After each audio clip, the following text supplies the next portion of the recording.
All right, looks like we are live. Happy Wednesday, loves. If this is your first time checking out my Facebook Live, thank you so much for checking it out. My name is Dani LeBerry. I'm a virtual licensed psychotherapist and a happiness transformation coach. And I typically work with people who are feeling unhappy, unfulfilled, overwhelmed, stressed out, anxious, maybe a little down. So, with Mother's Day being in the month of May, I wanted to devote this week to providing information, to providing resources as it relates to moms. Now, when I say moms, it doesn't necessarily mean a biological mother. So, for example, I have the Affinity Lounge Women's Group, which is my private all women's virtual space for a space for women to come to feel inspiration, supported, loved, connection.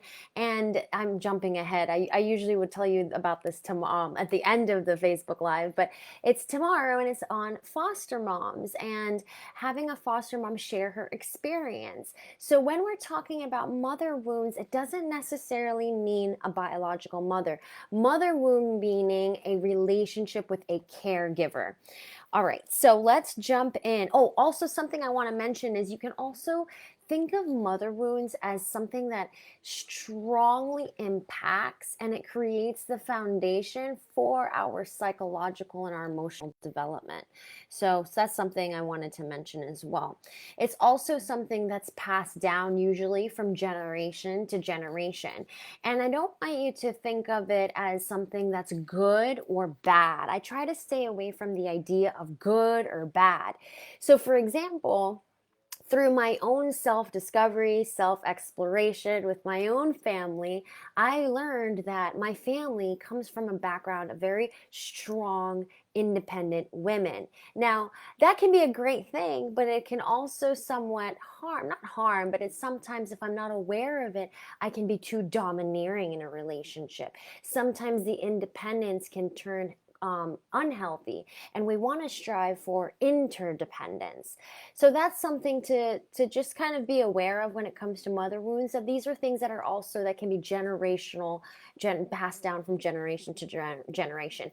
So how can you tell? First of all, what a wound is, and second of all, which one is a mother wound. So I encourage my clients whenever they're feeling like their feathers are ruffled or they're feeling agitated by something or something's getting energy moving in them, that's usually a wound. And why or how do we know this? Because everyone has different triggers. Everyone has different things that set them off. We could be having tea somewhere together, and if someone walks into the room and does something, it might not tick me off, but might tick you off. And it could be the very same, event, or it could be vice versa. It might not tick you off, but it pisses me off, right? Why is that? Because we all have different triggers. We all have different things that ruffle our feathers. So when something ruffles your feather, that's a spot. There's a little wound there. Let me see if I can do some healing there. Now, mother wounds. So, some examples of mother wounds for women: constantly comparing yourself or competing, especially competing against other women. We all have a tendency to kind of compare ourselves, but when it gets to a point where it's unhealthy, it's harmful, it's really a detriment to your emotional, your psychological health. Notice if you sabotage yourself when you finally do achieve success or you do have happiness. When we self-sabotage, that can be a form of an example of a mother wound. Lack of boundaries. Notice if you have a tendency to say yes when you mean no, or if you have an inability or a hard time saying no. Blaming yourself, self-blaming, low self-esteem sometimes manifests into a core belief that maybe there's something wrong with me. Codependence, and as I was mentioning earlier, rather than interdependence. We want to strive to have interdependent relationships. An inability to speak up authentically and express emotions fully. So these are some examples of mother wounds. Now, where do these mother wounds come from? they can come from. If this is your first time watching my live, by the way, if you ever see in the comic books when someone is thinking something, right, it looks like this. It looks like a little thought bubble. So we make up stories, narratives, beliefs as a child. And through when we're a child and we create these belief systems, we carry them into our adolescence, we carry them into adulthood, and then they start manifesting, they start being exhibited in our relationships as adults. Um, Also, if you notice that there are common myths. Our society kind of influences us to have certain beliefs, like, for example, that women should constantly serve others and those people's needs while giving up their own. That women should just hold it all together. We should just hold it all together 100% of the time, which kind of circles back earlier to what I was talking about, that generational thing. Coming from, I want to give you a little bit of a personal example. Coming from a lineage of strong, independent women, that can seem like a great thing. But if I'm always around the idea of I need to hold it all together, I just have to hold it all together 100% of the time, there's this thing of lack of trust. I don't end up asking other people for help. I feel as though other people cannot be trusted because I feel like if I rely on them, they'll let me down. So these can go into really deep psychological things, and this is how it gets brought up into our dynamics, into our relationships. So just that, right? Just the holding it all together 100% of the time. There's nothing wrong with that. There's nothing wrong with being independent and being able to resolve my problems myself and my challenges myself. However, if I'm experiencing pain, hurt, sadness, it is okay to verbalize that rather than trying to hold it in. Another myth that women we kind of get influenced by is this idea that we just need to deplete ourselves. We need to deplete ourselves in order to support the family. So these things, these myths, this suppression, the constant suppression of emotion, constant suppression of thoughts, this can lead to rage, can lead to depression, it can lead to anxiety, it can lead to a lack of communication skills. Now, I'm saying all this to say this is not meant to bash anybody, okay? It's not meant to say that a mom was wrong for the way that she raised someone. Moms are doing the best that they can. Every mother is doing the best that they can. There is no manual. Of course you have books, right? Parenting books and things like that, but a child does not come with a manual. So every mother is just doing the best that they can. So on that note, that mothers are doing the best that they can, I want to now go into ways of healing these mother wounds. And the first way to do that is just by that, acknowledging that our mothers are doing the best that they can with all that they know.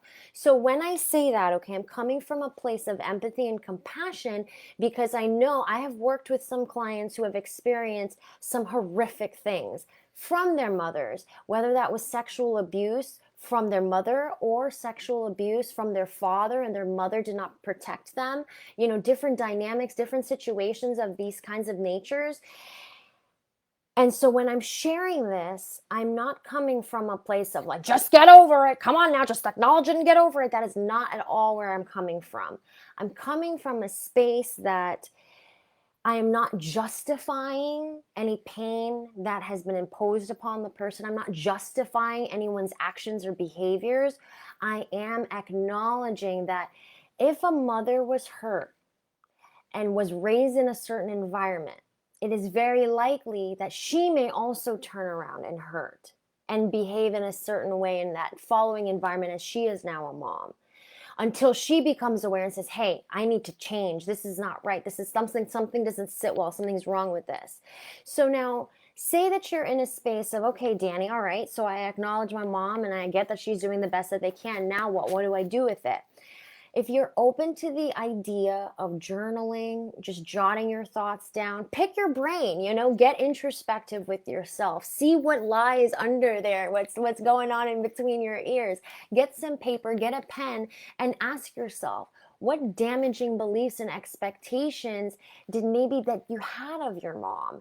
Because I know that even I myself, the work that I've done in growing up and when I say growing up, the work that I've done to kind of realize the stories and narratives that I told myself, the expectations that I might have had on my mom doing the best that she can, not knowing whatever all the beliefs that I'm making up in my mind. So being aware of that and then acknowledging that, look, these are some of the expectations that I had of my mom. These are some of the damaging beliefs that I told myself or that I created about my mom, my mother. And this might look like things like, my mother should have been this way. My mother should have said this. My mother should have done that. And I'm not trying to conjure up resentment or anything like that. All I want to do though is just highlight and be able for you to take your power back, because ultimately this can be an area where we can sometimes see the hurt. We can see the spots, we can see the areas that we hold on to, the things that we hold on to. And in that holding on to it, we lose our power, which leads me into my next suggestion, which is, in order to get that power back, is learning how to cultivate love, learning how to cultivate support in your life, learning how to validate yourself. Because here's the thing, we cannot change our mother. We can't. We can't change anyone, really, right? We can't change anybody, but we especially cannot change our mother. So what we can do is cultivate those things that we yearn from our mother by doing that within ourselves, cultivating that within ourselves. Now, my last one, okay, so Dani, how do I cultivate that within myself? Which leads me into the next and last step of reparenting that inner child, which, if you saw earlier, I had my little thought bubble. I named her Danila. So this is, if you think of, some people call it the ego, some people call it the shadow, some people call it inner child. So reparenting this inner child, becoming aware of attachment, becoming aware of abandonment issues, reparenting that narrative that you may have told yourself when you were younger. For example, mom left, therefore mom doesn't care about me, and mom abandoned me. Redoing that narrative or shifting that narrative to mom left. That has nothing to do with me. That has nothing to do with whatever that situation. That has nothing to do with me personally. The fact of the matter is that she left, but I make up beliefs about, all that, the story and the narrative that I make up about it. So reparenting that inner child and noticing those, whether it's attachment or abandonment. I want to credit a lot of the organization of this information tonight.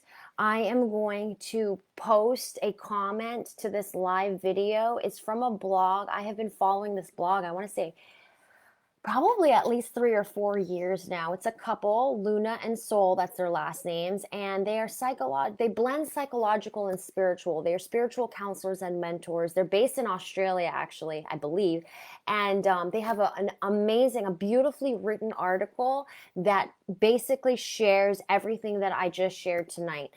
So I will be making sure to put that in the comments to this live. So as I mentioned earlier, tomorrow in the Affinity Lounge women's group, it's my private all women's Facebook group. If you are a woman and you are interested in joining us, I will be having what I call affinity workshops, affinity 101 workshops, where my intention is to create connection as well as provide information and content, valuable tips in order to improve the quality of your life. So tomorrow at 1:30 p.m. Eastern Standard Time, an independent business owner as well as another member of the Affinity Lounge, Jasmine, and I will be talking about motherhood must-haves. So join us. I hope you'll join us. You do need to be invited into the Facebook group. So if you are not yet, please send me a message. If you found this Facebook Live helpful, please let me know. If you have questions or anything came up for you, send me a message, or you can email me. My email is Dani, D-A-N-I, @DaniLaberry.com. Thank you so much for checking out my Facebook Live. Again, my name is Dani Laberry. I'm a virtual licensed psychotherapist and a happiness transformation coach. Take care of yourself, and I will see you on the next Facebook Live. Have a great night.